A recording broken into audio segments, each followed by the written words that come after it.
All right. Thank you very much, Ibrahim and Hamidu, for that background report. Now, to begin our conversation, which is on expanding access to quality healthcare in Nigeria, let me begin the introduction here by welcoming Dr. Camille Shoretire, Director of Planning, Research and Statistics at the Federal Ministry of Health. A pleasure to welcome you to Good Morning Nigeria. Good morning, Nigerians. Let me also welcome Chukwuemeka Ogwanuo, Senior Partnership Manager, Nigeria Health Watch.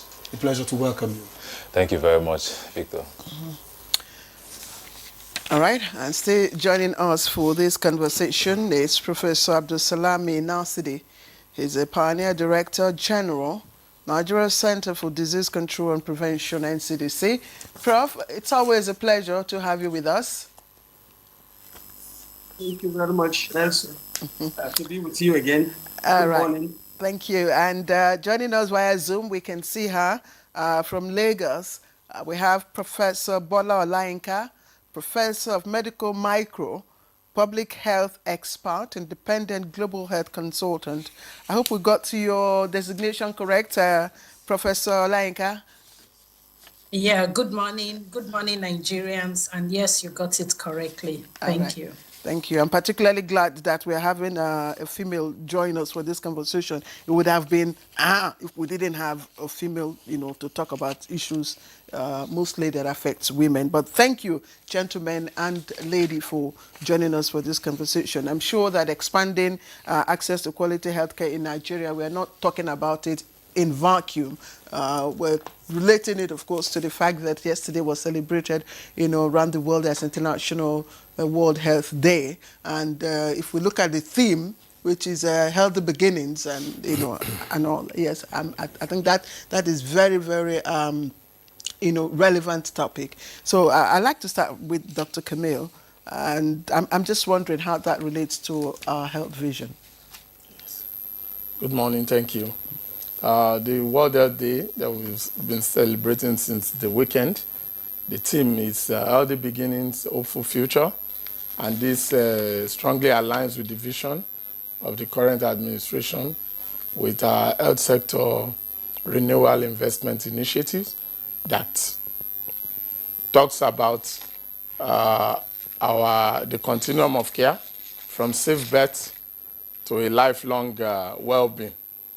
From pregnancy to safe delivery, from delivery of a newborn to growing into a good, healthy child, into adulthood, from adolescent growing well appropriately into the adult stage, and also for some of us growing into the elderly stage.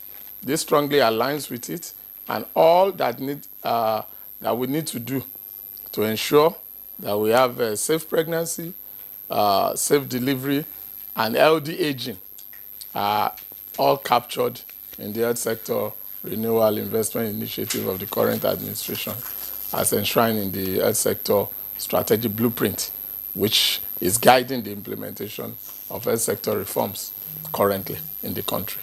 So the team strongly aligns with what we're currently doing. Let me stay with you, Dr. Kabil. The federal government has flagged off a year-long campaign to improve healthcare access, of course, particularly for mothers and newborns. But I ask, what's the big picture strategy behind this? And how is the ministry planning to drive results, at the state and local levels? Yes. Because that's how to make impact. Yes. It's an holistic approach. Health is not something that only Ministry of Health will do. We need multi-sectoral collaboration and cooperation, which we are currently doing. The drive for universal health coverage in the country is based on a strong and efficient, effective primary health care system. So currently the government is revitalizing several thousands of primary health care facilities that have become dilapidated. They built new ones, and with support of state governments, several of them are building more. As we speak now, 3,000 to 4,000 by the end of this year would have been completed in terms of revitalization, re-equipping and deployment of human resource. This will provide access to our pregnant women to have antenatal care and also skilled birth attendants. And also our challenge with the area of immunization. This also, all these facilities when put in place and resourced with human resource for health, the health skill professionals to run the system, we make this access for Nigerians, especially those in the underserved rural areas, to have access to child immunization, antenatal care, skilled birth attendance, counseling on appropriate nutritional practices, and all other issues of concern. Of particular note is the rising incidence of non-communicable diseases in our country. So what we are also doing involves all our facilities being able to effectively screen for hypertension, diabetes, and give appropriate counseling on next things to do when you are found to be hypertensive or diabetes to get appropriate care.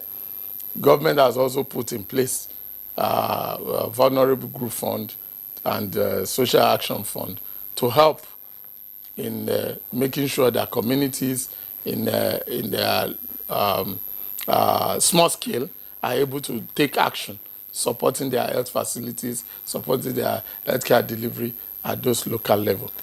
And also our expansion of the health insurance coverage for the country.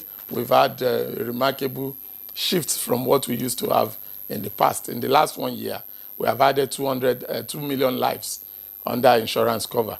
Reforms is going on in the health insurance sector. We are cooperating with the ministry, with the 36 states and FCT to ensure that more enrollment are gotten at the subnationals to put more people under insurance cover to reduce the rate of catastrophic expenditure, which are common ailments provided to a typical household in Nigeria. Dr. Kamel, thank you. Thank you for reeling out all that you are doing. Let me just bring in Professor Natsidi into the conversation. Prof, I'm just thinking that, you know, in relation to the theme for World Health Day, International World Health Day, which is healthy beginning and hopeful, I hope I'm getting it right, future. Of course, in terms of maternal and infant mortality, the indices should tell us whether we are going southwards and northwards. And there are really very disturbing figures that we've gotten. Maternal mortality rate currently stands at 576 per 100,000 live births, making us the 4th largest in the world. And then when we talk about, maternal deaths, we're having, close to 10% of pregnancy-related global maternal deaths. And of course, like I said, our infant mortality rate at birth in the world is also disturbing, having the second highest. So in terms of the theme for this year, what do you think? Are we making any impact at all?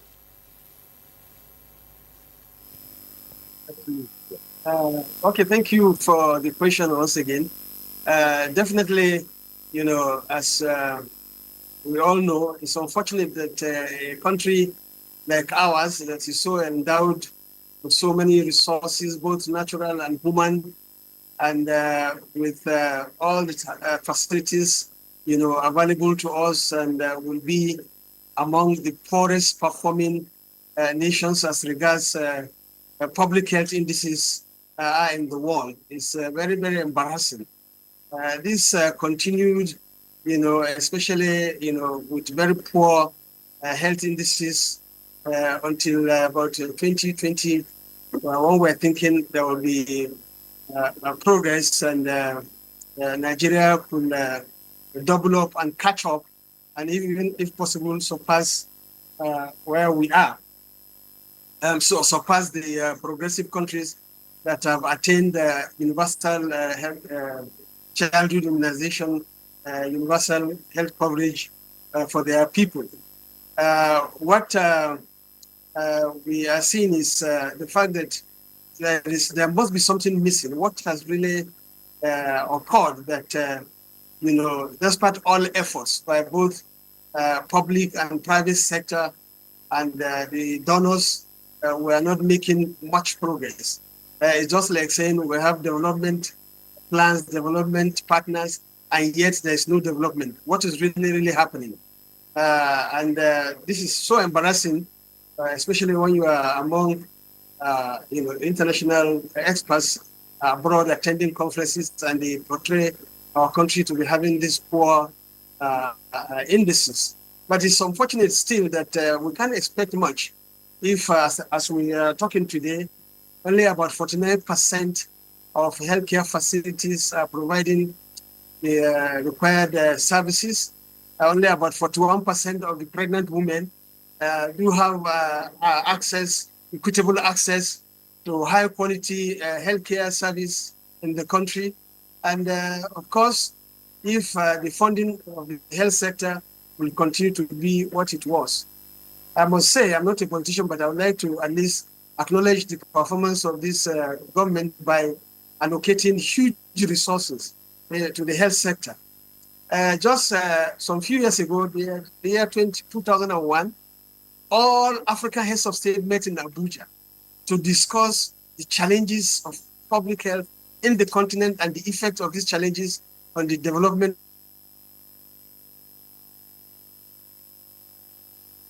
Yes, we've lost contact with Professor Nasidi there. We'll get back to him as soon as we can get that fixed. But let's quickly get Professor Olayinka involved in this conversation. Now, Prof, you've worked across borders, and I ask how you would assess Nigeria's healthcare delivery system, of course, when placed side by side, comparable economies, and where do you think that we should deploy our energy the most? Okay, thank you. I'll start by saying that I won't talk about an assessment, but I would want us to consider a number of things in our healthcare delivery. I think one of the things that is lacking is the fact that we don't do a root cause analysis of why we are where we are. For example, we've talked about the very poor maternal mortality ratio, even the neonatal mortality ratios, which are really poor in comparison to other countries in Africa. But then we need to ask, why are we here? Why do we have it this poor? I heard about allocation of money to improve healthcare, but healthcare is very broad, it's very wide. Which aspect of healthcare are we dealing with? We first of all need to understand that systemic issues that need to be addressed. Sometimes the answer to a healthcare solution to a healthcare problem might not be building another healthcare center. Let's look at the healthcare centers and facilities we have. What are the issues with them? Sometimes we talk about access. Access is not only a matter of distance. Access might be a matter of financial. A lot of women, particularly, they delay to seek care because of many things. It's not always a distance issue. It might be a financial issue. It may be a fact that the health facility close to them does not have the capacity to deliver the kind of service that they need, either in terms of the human resource, either in terms of the equipment, either in terms of the medications, and so on. So we need to do a root cause analysis of why we're having the mortalities. And of course, this will vary across the different regions within the country. We have delay in seeking care. We have instances in which women may need to wait for the husband before they can seek care. There was something on social media recently about a man who lost the wife and so on. There was a lot around the finances, but there was also that delay in seeking care, which probably was tied to the financial issue. And so it's good to hear about these insurance schemes, but sometimes we also have a lot of bureaucracy around accessing this insurance scheme.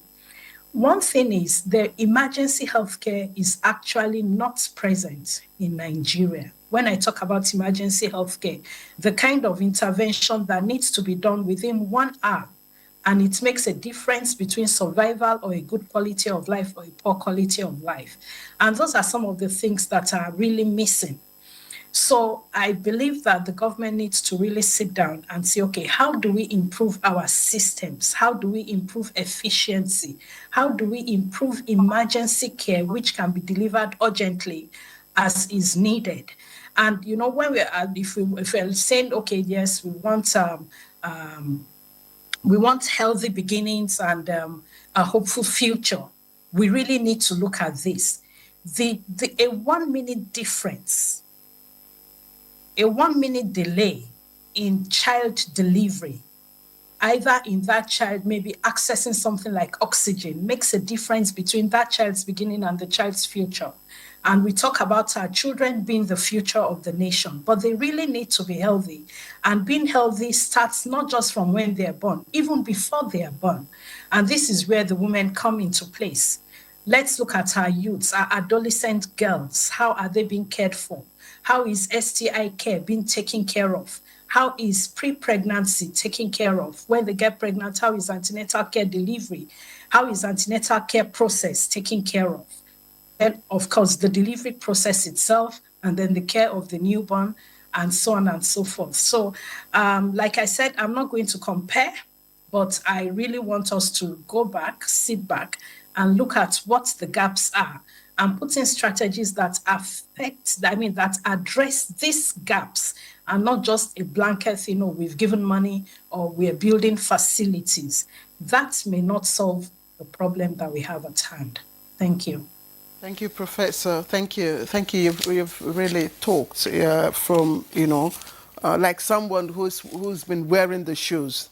And I like that you touched the different aspects, of access, delay, of course, access not meaning, distance alone, but also delay the quality of services, the, type of services, and of course, whether it's affordable or not.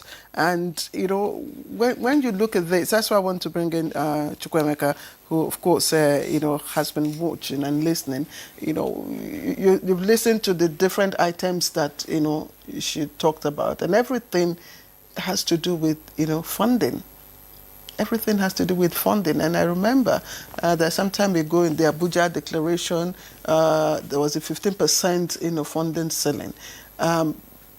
What have you observed in terms of funding the healthcare sector in the country? Are we even pushing? Are we raising the bar at all? Yeah, thank you so much, Madam Claire, and I think this is a very important conversation to have. And I think the speakers have actually highlighted the critical issues, and I'm glad that you've brought the issue of funding. Because currently, right now, we're dealing with the global health space, we're dealing with a situation where the official development assistance from major donors is shrinking, right? And countries like Nigeria are thinking around how they can adopt strategies to ensure sustainability and move towards self-sufficiency. Other countries in Africa are talking about this. I'm also glad to have seen that the Ministry of Health, Federal Ministry of Health and Social Welfare, has taken proactive steps in this regard. When the announcement from the funding cut from the US, for instance, was mentioned, and of course we know that the US government through the USAID are one of the major funders of programs like HIV, malaria, and the Ministry of Health took proactive steps to mobilize funding internally. We saw that the Federal Executive Council approved, I think, about $1 billion to cushion this effect, right? And we've seen that over the years, there's been public financing especially has been very low. There's been a huge dependence on development partners. But we've also seen, especially with the current administration, the current leadership of the Ministry of Health, we've also seen some form of proactive measures, even before this funding cut.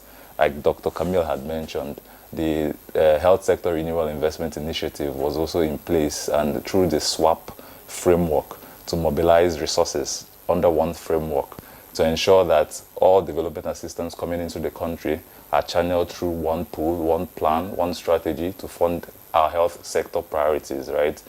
And in addition to that funding coming from overseas is also mobilizing internal resources, but we need to But that's still external funding. That's what I'm saying. So it's funded both with foreign development assistance. So what they're trying to do, or what we've seen they're trying to do, is pool the donors funding health programs, align their priorities, and ensure that the priorities are aligned with the government's health priorities and that of the state government. Then also, the federal government can now see where it's lacking, right? It now becomes more apparent. And what we've also seen is talks to also ensure sustainability of these programs. And I think majorly what is critical is public financing to come out. So we've also seen very recently that, of course, there's so much talks around medical tourism, right? For instance, and through the National Health Sector Renewal Investment Initiative, part of the goal is to make Nigeria a medical destination hub, right? And recently I was in a conference by the Healthcare Federation Network, and one of the Healthcare Federation of Nigeria, this is the Association of Private Healthcare Providers, and one of the key issues that was emphasized there is the fact that countries that are doing well in medical tourism are countries that have been able to prioritize public financing to achieve universal health coverage locally, right? You must ensure that your people can access healthcare without financial hardship before you even talk about things like ambitious goals like medical tourism. So it really emphasizes the need for money to come from more resource mobilization from the federal government.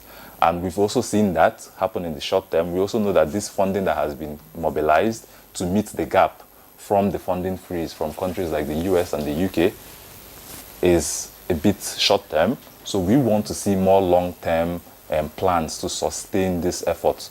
The health sector is currently also assessing the impact of such funding freeze in the long term, where these programs have been affected the most.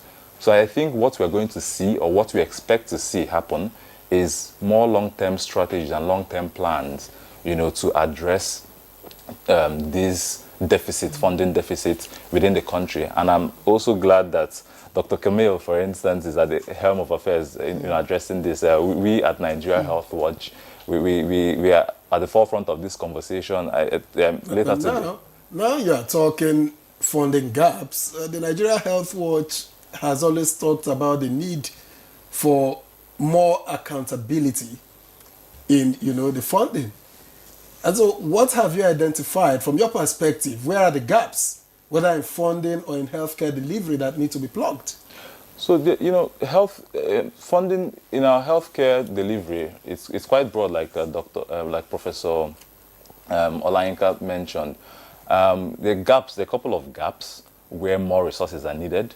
There's a gap in health insurance, for instance. Even we at Nigeria Health Watch, we're also trying to understand how much the funding freeze from USAID will affect health insurance delivery in Nigeria, for instance, because we know that some states health insurance programs are being funded by the US government. So when you pause such funding, right, how much will it affect the healthcare delivery, right? We've also seen the health insurance agency authority led by Dr. Kelechi Ohiri haven't increased capitation fees, for healthcare providers. So we also want to see more, like I said, more public financing to bridge this gap that has been identified. We also know that across healthcare programs, maternal and child health, nutrition programs, we've also seen more efforts by the federal government in the 2025 budget. Nutrition programs was in the budget increased by 33%, right? So we've seen these commitments in this regard, but we really want to see how sustained they would be and how effective the implementation will be, because oftentimes the problem is not just mobilizing more resources. The budget always increases, health budget increases year on year, but oftentimes the fund is not spent, is not completely spent. So you now look at the issue around effective resource utilization, which of course we also hold the government accountable to. Thank you. Still on the issue of funding, because we've seen the trade war that's going on, and of course the developed economies and their new economic realities at the moment. So I think it also means that those countries that are also relying on external funding will have to look inwards. And I know that there's a basic healthcare provision fund, and that fund, how is it doing, and where are we deploying the fund that is coming into that system? Thank you. Thank you very much. And also to appreciate the comments of other panelists. The Basic Healthcare Provision Fund, as we've known, is a creation of the National Health Act 2014. And it simply gets 1% of the Consolidated Revenue Fund to be shared through 4 gateways, through the Health Insurance Agency, and National Primary Healthcare Development Agency, the Nigerian Center for Disease Control, and the Emergency Fund.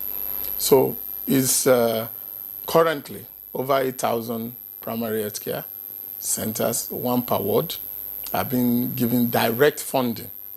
Direct funding simply means from CBN straight to the account of those primary healthcare to fund their basic needs.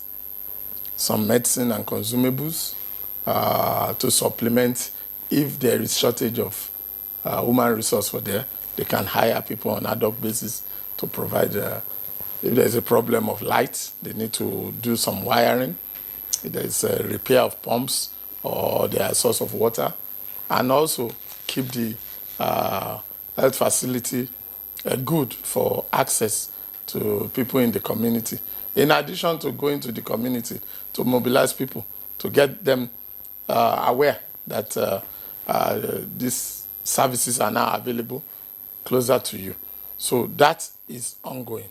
Are there places right now that you can talk to us that maybe if you say, okay, if you go to maybe Karu or Nyanya or, somewhere in Lagos or this, you will get, one of the healthcare centers that, you have, probably made accessible, that people, can visit and get quality health care. You remember what Professor Layenka said, it's not just the distance, it's also, getting the quality care and all that. So do we have such at the moment that you can boast of? Yes, we do have. Every local government, an average of 10 wards in every local government, meaning that we have an average of 10 of such facilities. 1 per ward. Some of them are undergoing upgrade and refurbishment, but we have already done that. Over 8,000 of them are in the pool and currently running. Somebody mentioned the issue of shortage of skilled manpower. It's across the country. Some of those facilities experience this, but as soon as we know, we make intentional actions to make sure that we cushion such a shortage. Also working with the state primary healthcare development agencies of all the 36 states. These are easily made up for. But still, we need more. We need more because like we wanted more women to have access to skilled birth attendants, which currently in our rural areas is at about 30% compared to 70% skilled birth attendants in the urban areas. But let me quickly say something to address some of the issues raised by Professor Olainka.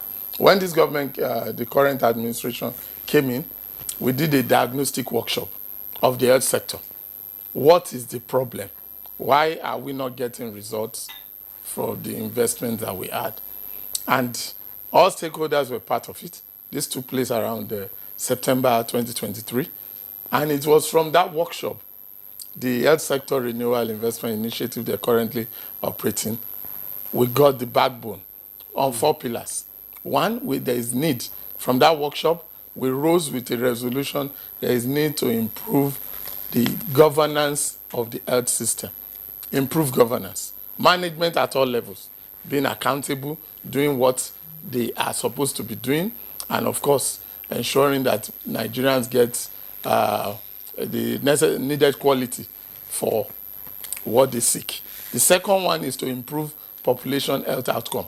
This has to do with service delivery, making sure that whatever services Nigerians access in when they visit any of these facilities is of the appropriate quality. And more importantly is the third one, unlocking the health care value chain. From our experience from the COVID pandemic, we all see that everything we needed, most of the things we needed, had to be imported. So this government has taken it upon itself to set up what we call Presidential Initiative on Unlocking Healthcare Value Chain, the acronym PVAC. What do? Most of the consumables and essential medicine that we use regularly in Nigeria are now to be produced in country through two ways.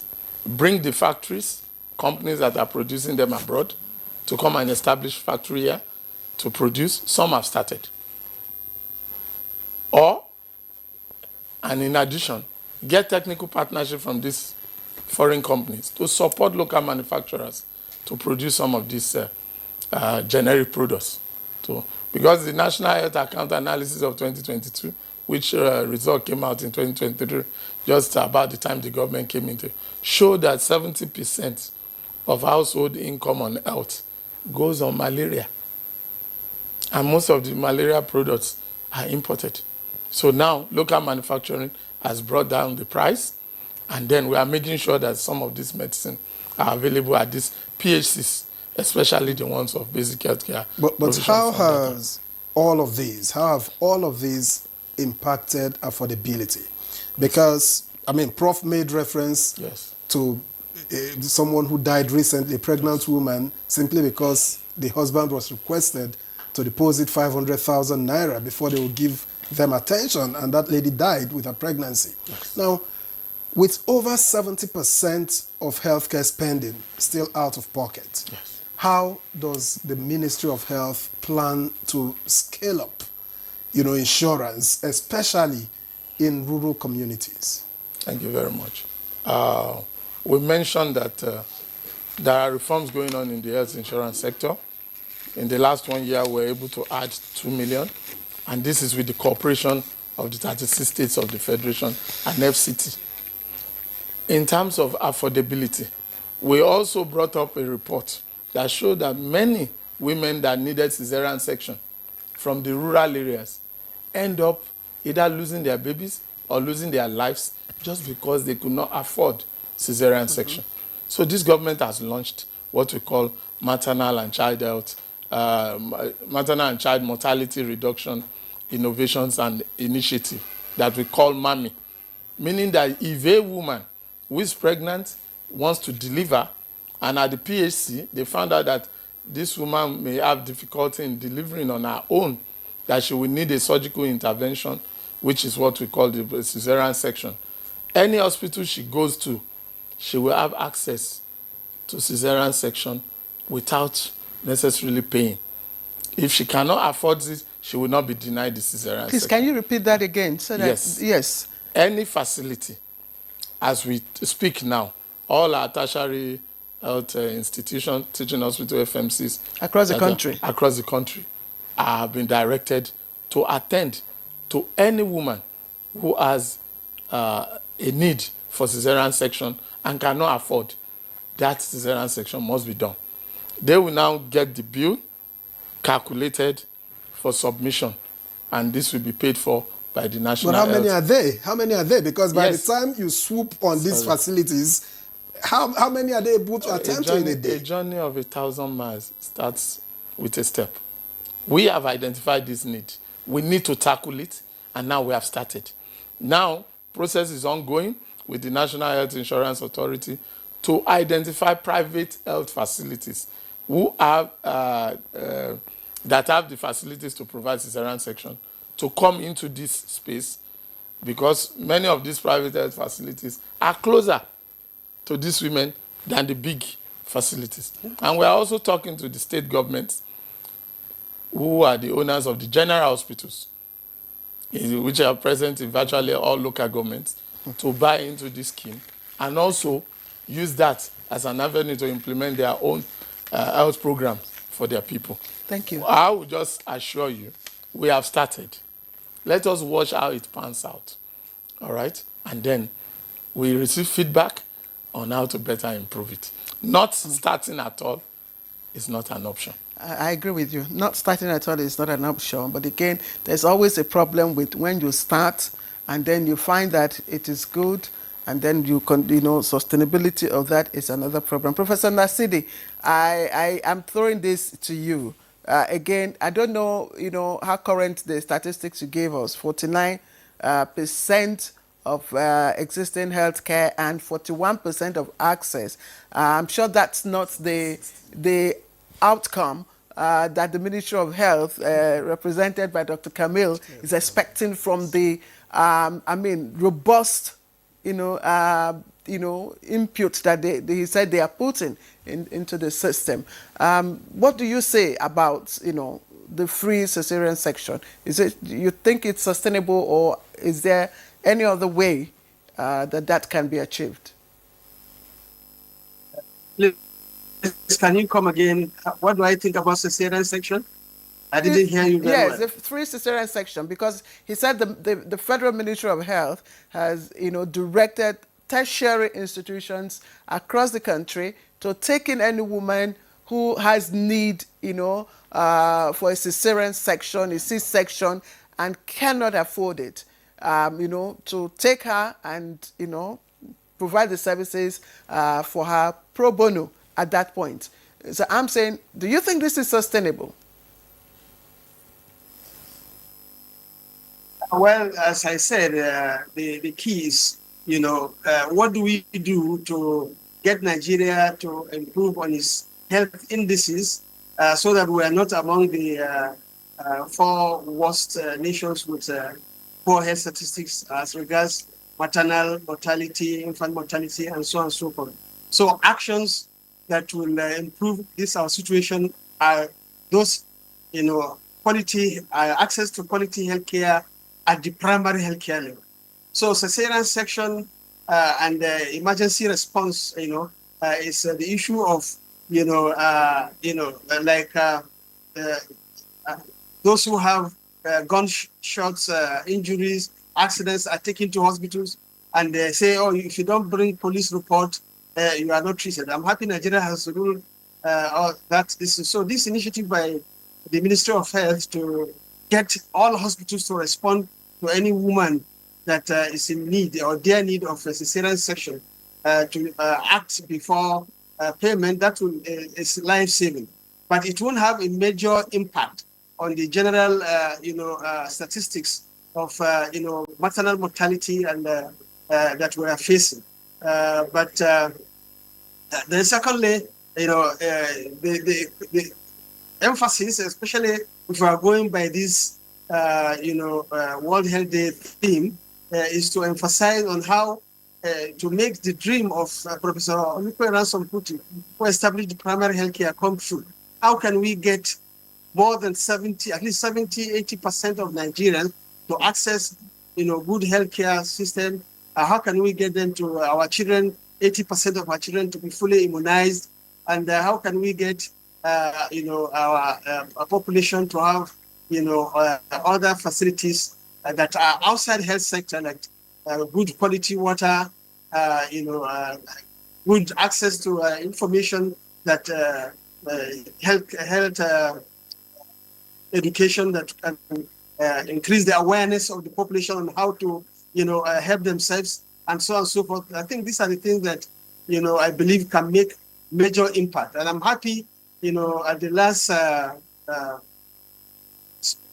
information provided by the Director of Statistics, Planning and Statistics, shows that the ministry and this government is now going to emphasize in activating, this primary health care, at least 70% of them to be able to provide these essential services that are life-saving, that can reduce our poor statistics in health indices for us to come out of the room.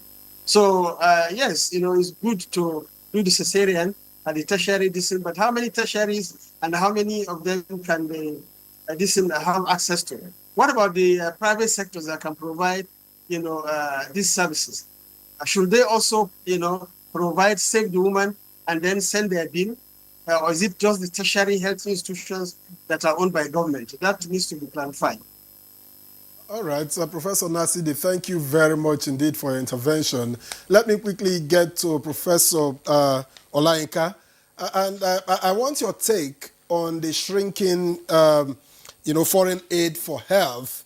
What's your take on it? And how can Nigeria build a more self-sustaining healthcare system without overdependence on donor funding? Yeah, it's unfortunate that it's not just Nigeria. I think this is really common across all African countries. We've had this overdependence on foreign support to deliver healthcare to our people. I say it's unfortunate because our countries are blessed. Nigeria is a blessed country. Africa as a continent is a blessed continent with a lot of resources. The resources are not in the right places. They are in wrong hands. They're in the hands of a few. And then we have a lot of people suffering. But I think this is the time for the country to look inwards, for us as a nation to look inwards, for us as a nation to understand what are our priorities. For example, you find out that a lot of what was government owned in the past in the country has become private owned. So the government really needs to go back as to how do we harness our resources for the majority of the people and not just leave it in the hands of a few people. Maybe this is the time to go back to those companies and insist on corporate social responsibilities, because we need to find a way to generate funds internally. For example, Nigeria is a country that is subject to a lot of outbreaks. Apart from the routine healthcare, I mean, we're talking of women, we're talking of children, but also looking at the outbreaks, and these things cannot be managed without funds. Now we have a shrinking donor funding from international organizations. And so we need to be able to care for our own people. Yes, we have a large population, but we also have very large resources. There are many states in the north that have a lot of precious minerals. What are we doing with the proceeds from those minerals? There's been a lot of dependence on oil, but beyond oil, we are much more blessed beyond oil in this nation. And we really need to look at everything that could be a source of income, is an income-generating avenue or revenue for the country, to be able to protect the health of the people, to be able to serve the people. I know you didn't, for example, one of the things that came out with this thing is how sustainable are some of these measures. The country will have to have a way of sustaining a lot of these new things that are being done. And this has to be done with national funding and not just international fundings or loans or grants or whatever we've been doing. So this is also something that the government really needs to look into. How do we generate income internally? And I'm not talking about generating income by increasing the tax, people who are already overtaxed and who can hardly survive, but it's really looking at the resources that the country generates. Where does it go to? How does the common man benefit from it? And how do we ensure that it is pooled? You know, sometimes you look at Nigeria and you look at Dubai and you're like, it's the same oil we had for around the same period of time. But the way it's been channeled is different. And I think this is really what government needs to go back to do some homework on. Okay, let me still remain with you. And I just want you to speak further on the issue of the basic healthcare provision fund, because like you said, access does not just mean the distance. It also means being able to afford quality health care nearest to you. And the basic healthcare provision fund is being disbursed to 4 gateways: National Primary Health Care, the NCDC, of course, the Emergency Management, Emergency, Structure, and NHIA. And I'm just wondering, do you think in terms of the primary health care, if we look at nutrition, if we look at immunization, do you see any impact of that in that area? Now, that basic healthcare fund, well, it's 1%, wish it could be higher because it's not really addressing the needs. And let's start with the primary healthcare aspect of the fund. So we have some amount going into primary healthcare. Generally, Nigeria has depended on Gavi a lot for vaccines, yes, and then there are countries in Africa that actually have to procure their own vaccines.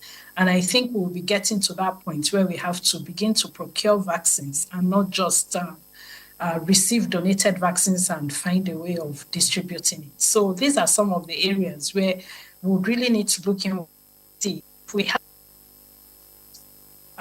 how does the country get the money to buy the vaccines without the help of donors? In recent times, we had a lot of diphtheria outbreak in the country. And that was one of the things that was suggested was that beyond the EPI, do people need booster doses? Now, if people are going to need booster doses, children are going to need booster doses, then that means the country must be able to procure these extra booster doses that need to be given.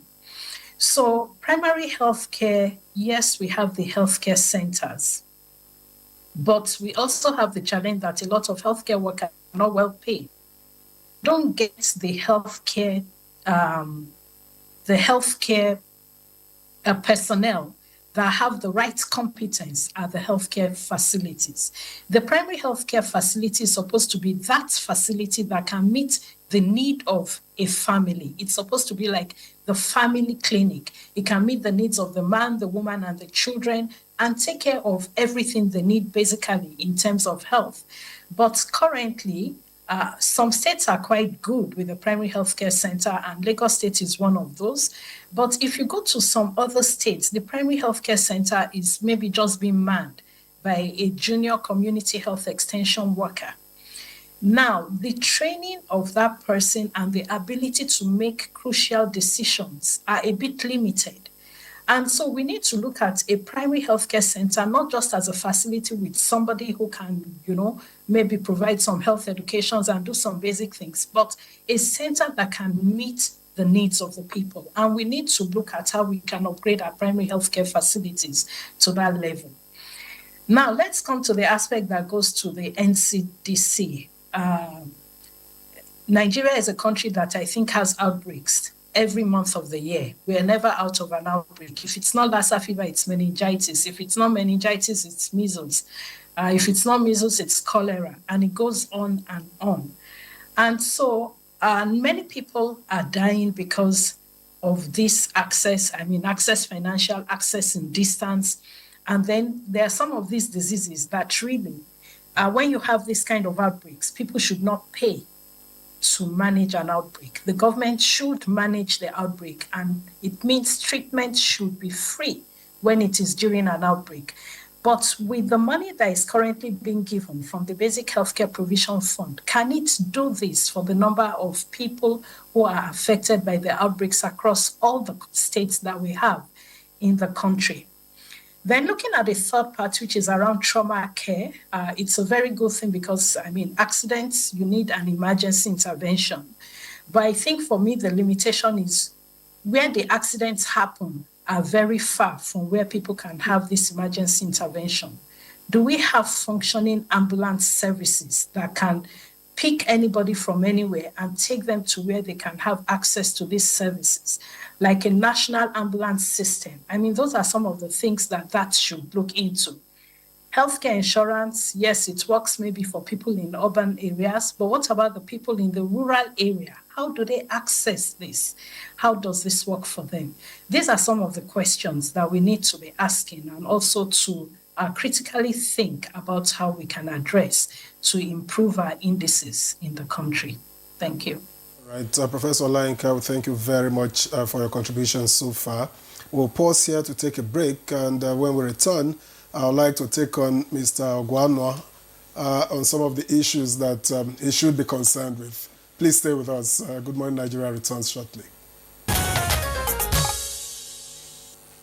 All right, many thanks for staying with us. This is Good Morning Nigeria, the network service of the NTA, if you've just joined us. And we've been discussing expanding access to quality health care in the country.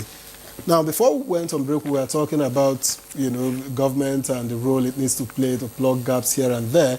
But back to you, Chukwuemeka. You see, beyond government intervention, with what role can partnerships with the civil society, the media, the private sector play in driving community-based solutions and behavioral change? Thank you so much. I think that's an interesting angle. Partnerships, the role of partnerships can't be overemphasized, whether it's public-private partnerships or partnerships at the community level. For instance, at the private sector, we know that almost 70% of healthcare delivery happens in private facilities, right? So you can't ignore such stakeholders, critical stakeholders in this regard. You have to leverage the strengths of both sectors. Now, coming to the community level, like you mentioned, one area that we've seen that has been lacking, like you had asked previously, is how we leverage our understanding of cultural norms, right? And how this, impacts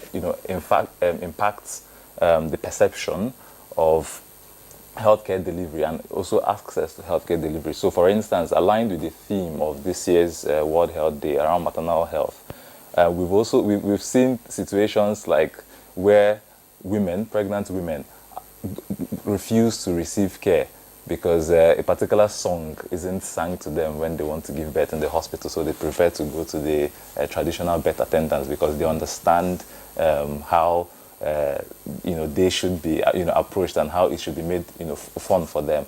We've heard that, and we've seen that these things come out when you go closer to the communities to understand how healthcare is delivered at that level. I'll give you an example. In Nigeria Health Watch, one of the key things we are very keen on is really generating evidence on how healthcare is delivered at the community level. Thereby, you now use that evidence to engage with policymakers, to really present that evidence, amplify community voices on their pain points and critical issues that are driving low access to healthcare. Thereby ensuring that the policymakers and the executive of the state can also pay closer attention to these and address these issues. You also look at when you understand these cultural norms, you're also able to improve awareness, right, in this regard, engaging them in the language in which they understand, right?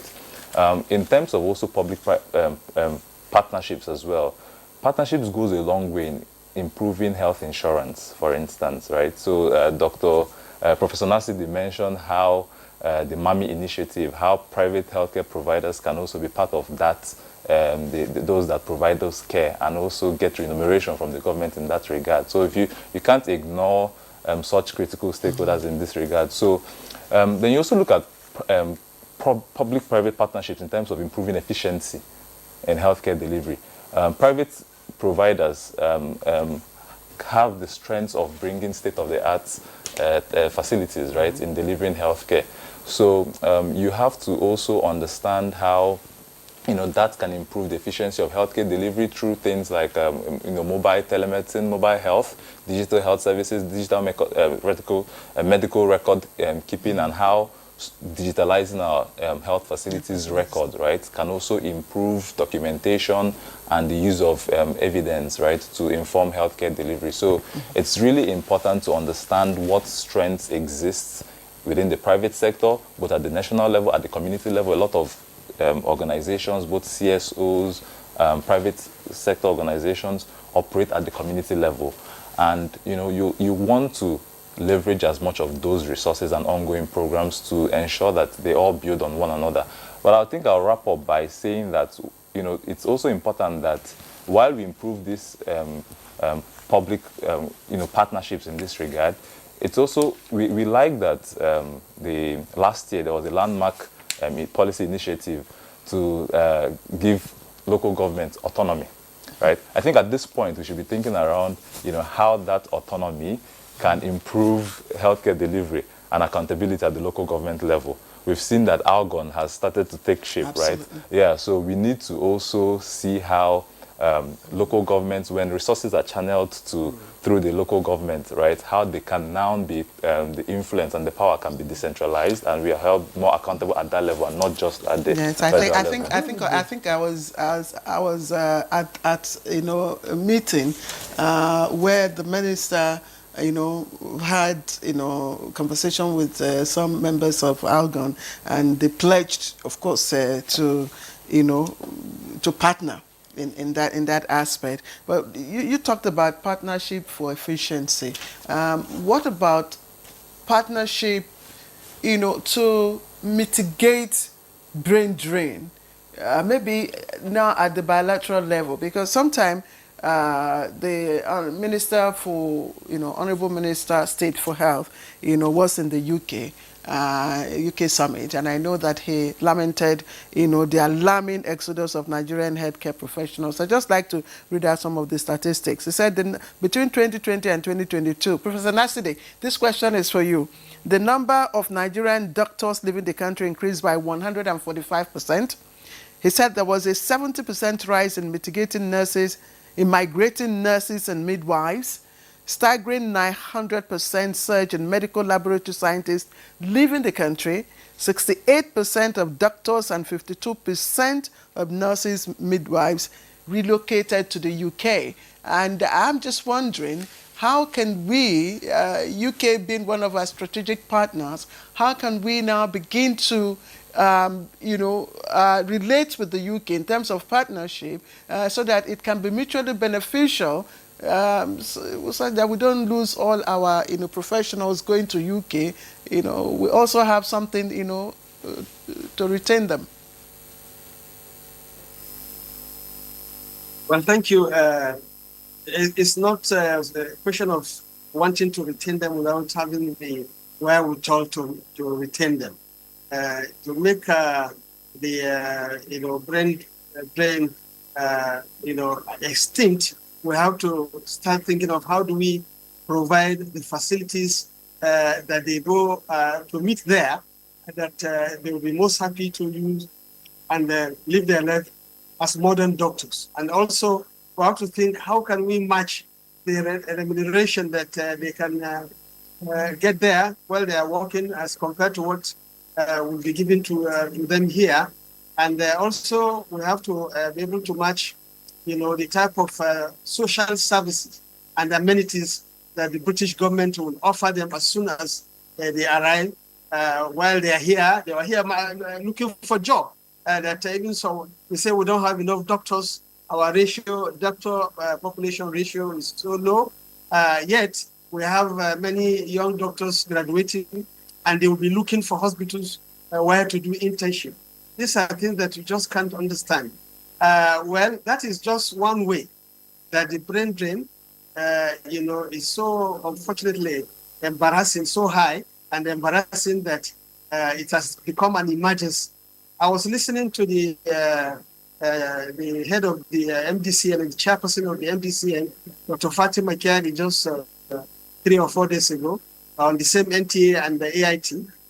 She enumerated the challenges the country is facing as regards our ability to replace those that are even going, to increase training, to empower, the training institutions, our medical schools, to be able to produce more doctors, more nurses, more healthcare workers. Like Lagos, I think has now about 4 medical teaching training centers, and some of the states don't have, and I believe that looking inward is how do you stop the drain, and then how do you do something, what do you do to replace those that have gone? And then now the other pathway is the brain gain, that when they go, our partnership with the UK can be that we have exchange program, whereby we allow the doctors to go maybe for 3, 4, 5 years. By the time they come back and to Nigeria to practice again, the country will gain because they must have acquired a lot of technical knowledge on how to use the modern equipment they see there, and the new science that they are exposed to, and technology. So it's one way brain drain, but another way is brain gain. How do we balance it out? How do we do the partnership?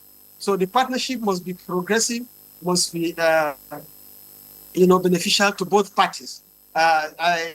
Except the government of Nigeria will now double up on how to address the issue of remuneration of the doctors, how to make their life better here, and how not to keep a trained medical doctor to be jobless. How can you say a country where you have such poor so far infant mortality, maternal mortality, need for healthcare service, and then you have medical personnel not engaged? That shouldn't be heard of.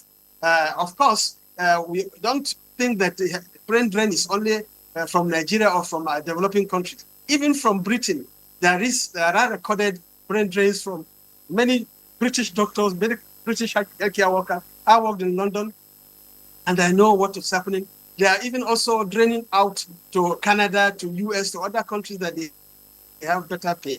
So it's an issue of actually addressing things that will make the healthcare workers happy, to be most efficient in their areas of work. Any Nigerian doctor that has a good job, has good remuneration, and has a good exposure to equipment and technology and science and technology will not leave his home. But those who finish and after the housemanship, they have no job, they are ready to go. Nobody can stop them.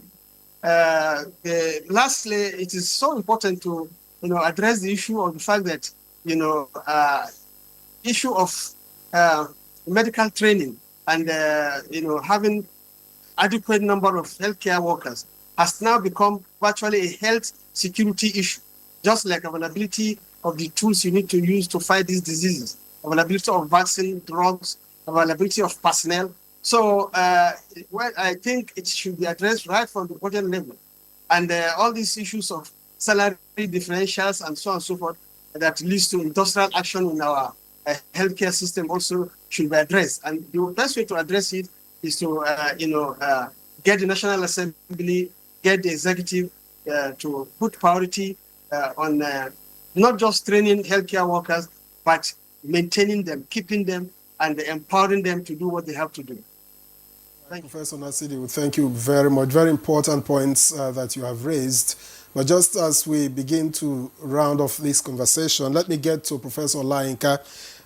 There's a growing call for digital health integration.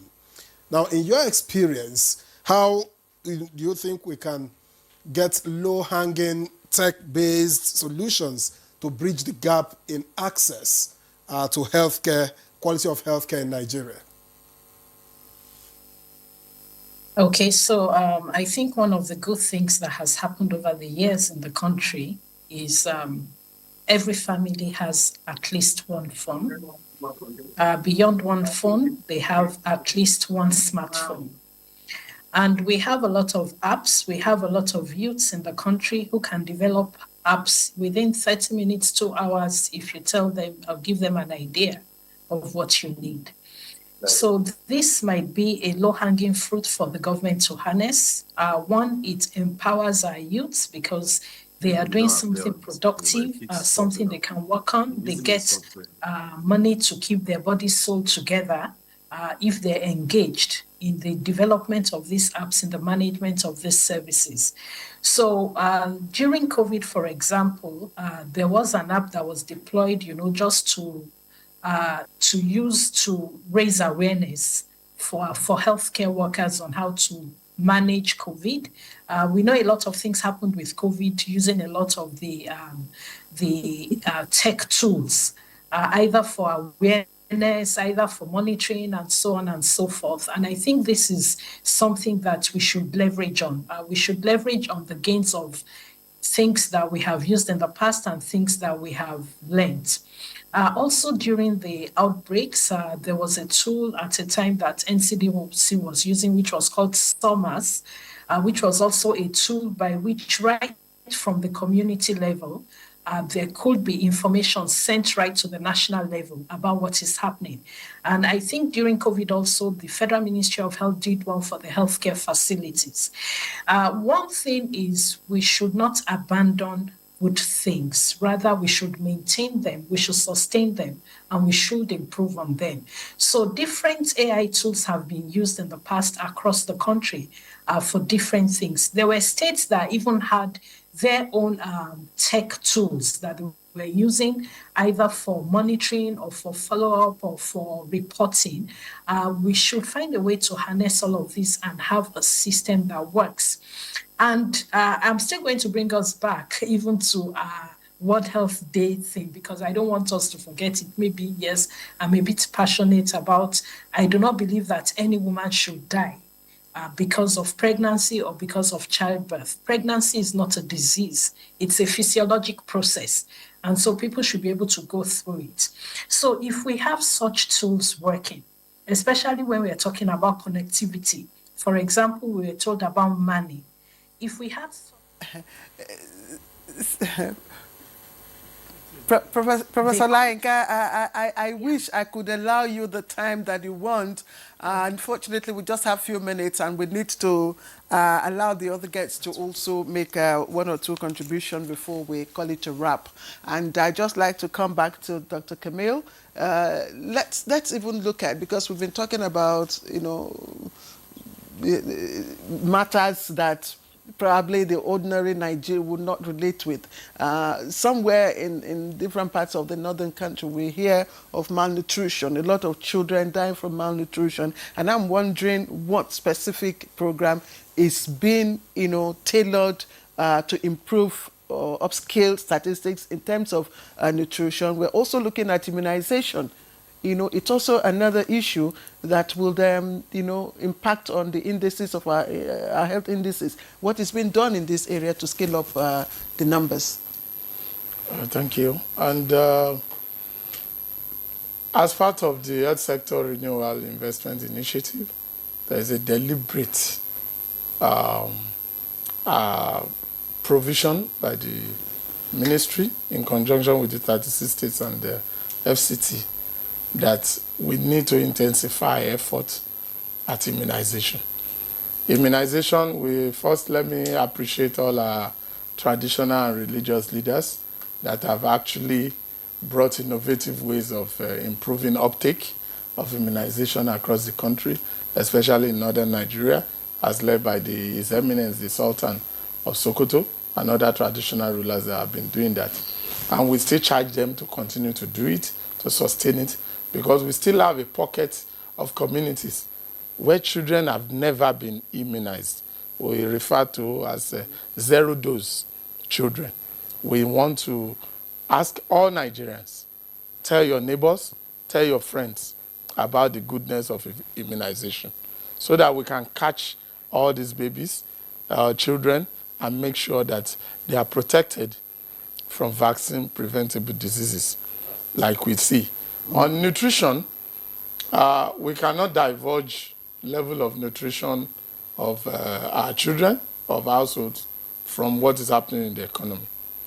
And we also, with respect to security, a lot of malnutrition happens in our internally displaced camps and communities because people are unable to have produce from their farm.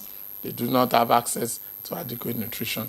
But on the part of the federal government, we not only have a policy that has captured what we need to do to improve nutrition at all levels. We are also working with the state governments to ensure that where there are high cases of malnutrition and stunting, what we call ready-to-use therapeutic food, RETF, are provided with support of some of our partners, and the federal government has earmarked monies enough to provide what was quantified to be used for the year. In addition to several billions of naira going to this, because when you add all efforts from every partner that is working in that space, it amounts to something. But more importantly, is that these RETF, we used to import them largely. But now, local production have started in country for people to know what to do. In addition to providing information, education on appropriate feeding practices All right, Dr. Camille, thank you very much. We've run out of time completely, but I just have 1 minute for you, Chukwuemeka. You know, how do we get citizens to not only, demand better healthcare provision, but also trust the system enough to use it, especially in underserved areas? In a minute, please. Yeah, thank you very much. I think we need to raise more awareness around what is working. We know that, yes, there are so many challenges here. As bad news also spreads fast. We know that the healthcare system is not perfect, but we also we have a responsibility to spotlight where things are working. The government also has a responsibility to increase more awareness around the healthcare, the efforts to provide healthcare, the health policies that are being made in place. There's a drive now to increase enrollment in health insurance so that we can prevent the kind of issue we saw on social media where a pregnant woman died for lacking, for not inability to pay 500,000. That shows a gap somewhere in health insurance, either as a vulnerable, whether they fall into the vulnerable group or people that are meant to pay for health insurance but are not paying for it. So in health insurance, for instance, the government needs to be a bit more vocal and raise awareness on how people can be insured, because right now it's a responsibility. Everyone has a responsibility really to protect themselves. All right. Chukwuemeka Ogwanoa, Senior Partnership Manager at Nigeria Health Watch. We thank you very much for your time and your thoughts on Good Morning Nigeria. Thank you very much. And let me also thank from Kaduna, Professor Abdulsalami Nasidi, who is Pioneer Director General of the Nigeria Center for Disease Control and Prevention, NCDC. We thank you for your time, Prof. And also thanking Professor Bola Olayinka, Professor of Medical Public Health Expert and Independent Global Health Consultant. Thank you for joining us and for the perspectives that you brought to the program. And finally, but by no means the least, let me thank Dr. Camille Shoretire, Director, Health Planning, Research and Statistics, Federal Ministry of Health and Social Welfare. Thank you very much for coming on the program. Thank you very much. And that's Good Morning Nigeria for today. We thank you very much for your time. We hope you join us again tomorrow. I am Victor Azu. And I'm Claire Adelabu Abdulrazak. Bye-bye.